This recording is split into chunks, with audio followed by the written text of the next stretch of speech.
বন্ধুরা, তোমাকে আমি একটা জিনিস দেখাতে চাচ্ছি, দেখবে আমার মেয়ে আমার কথায় কিভাবে রেসপন্স করে। মাম্মা, কই সোনামা? তুমি আমার সোনামা? সোনামা তুমি আমার মাম্মা? কই মাম্মা বেটা কই?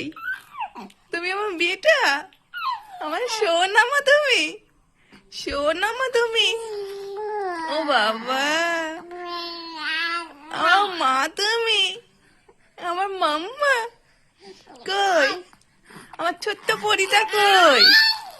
তুমি ছোট্ট পরি, আমার ছোট্ট পরি, ছোট্ট পরি তুমি, আমার মাম্মা কই সোনা মাম্মা? এটা দাও, এটা দাও, ন্যাকড়া নিয়ে খেলতে হয় না, এটা ছাড়ো। আমার মাম্মা কই বেটা, কই বেটা, আমার বেটা কই?